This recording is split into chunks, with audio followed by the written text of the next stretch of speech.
राधे राधे सौभाग्यशाली श्रोतागणों, आज मैं आपके लिए शक्तिला एकादशी की व्रत कथा लेकर आई हूँ। आगे बढ़ने से पहले आप हमारे चैनल भक्ति सरिता को लाइक करें, सब्सक्राइब करें और शेयर करें। शक्तिला एकादशी, जैसा कि इसके नाम से ही हम जान सकते हैं कि इसमें तिल का प्रयोग 6 प्रकार से होता है। तिल का स्नान, तिल का उपटन, तिल का हवन, तिल का तर्पण, तिल का भोजन और तिल का दान। इस प्रकार 6 तरीके से तिलों का प्रयोग करने की वजह से इसे शक्तिला एकादशी के नाम से जाना जाता है। बोलो विष्णु भगवान की जय। प्राचीन समय की बात है, जब धरती पर एक ब्राह्मण महिला रहती थी। वह अत्यंत धर्मपरायण और व्रत उपवास का पालन करती थी।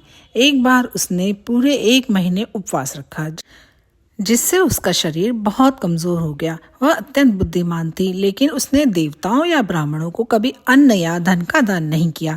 भगवान विष्णु ने सोचा, यह ब्राह्मण महिला उपवास के माध्यम से अपने शरीर को पवित्र कर चुकी है, वह निश्चित रूप से विष्णु लोक को प्राप्त करेगी। लेकिन उसने कभी भोजन का दान नहीं किया, इसलिए उसके लिए तृप्ति प्राप्त करना कठिन होगा।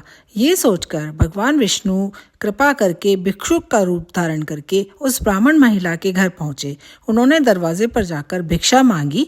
ब्राह्मण महिला ने पूछा, हे भिक्षुक, आप किस लिए आए हैं? भगवान विष्णु ने उत्तर दिया, मैं भिक्षा मांगने आया हूँ।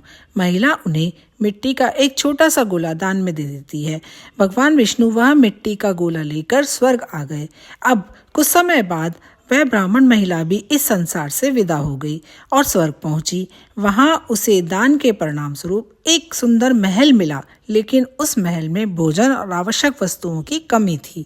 घबराई हुई महिला भगवान विष्णु के पास गई और पूछा, प्रभु, मैंने आपके लिए इतने व्रत और उपवास किए हैं, फिर भी मेरे घर में भोजन और अन्य आवश्यक चीज़ों की कमी क्यों है? भगवान विष्णु ने कहा, पहले अपने घर जाओ, स्वर्ग की देवांगनाएं तुम्हारे घर आएंगी। दरवाज़ा खोलने से पहले उनसे शक्तिला एकादशी का महत्व और विधि पूछना। महिला ने भगवान विष्णु की बात मानी और जब देवांगनाएं उसके घर आईं और दरवाज़ा खोलने के लिए कहा तो महिला ने कहा, पहले मुझे शक्तिला एकादशी के महत्व के बारे में बताओ। देवांगना ने उसे शक्तिला एकादशी की महिमा और विधि बताई। जैसे ही महिला ने यह सुना, उसने दरवाज़ा खोल दिया। देवांगनाओं ने देखा कि अब वह कुरूप नहीं, अत्यंत सुंदर तेजस्वी हो चुकी थी। अब उसका घर भी भोजन और अन्य आवश्यक वस्तुओं से भर गया था। इसलिए मनुष्यों को चाहिए कि वे अपनी अज्ञानता को छोड़कर शक्तिला एकादशी का व्रत रखें, साथ ही तिल व अन्य चीज़ों का दान बिना स्वार्थ के करें। ऐसा करने से वे दुर्भाग्य, गरीबी और दुखों से मुक्ति पाकर मोक्ष प्राप्त कर सकते हैं। इसके बाद गणपति जी की कहानी।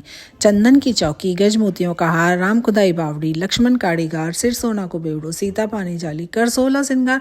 7 कहानी मैं कहूँ, राम की, लक्ष्मण की, भरत की, शत्रुघ्न की, पांचों पांडवा की, आकाशी दिया की, कंवर कन्हैया की, माह का महीना की, एकादशी का दिन की। कथा कहानी को नाम याद रहे तो सीख तो वैकुंठा में जाए, विंदायक बाबू रंगो चंगो, वृंदावन में फिरे सुरंगो, घर बैठा लाडू डा खाए, सारा सारा आप खाए, फूटे टूटे माने दे, भाई की बहन, धनी की देरानी, बेटा की माँ, भाव भगत से कथा कहानी सुने।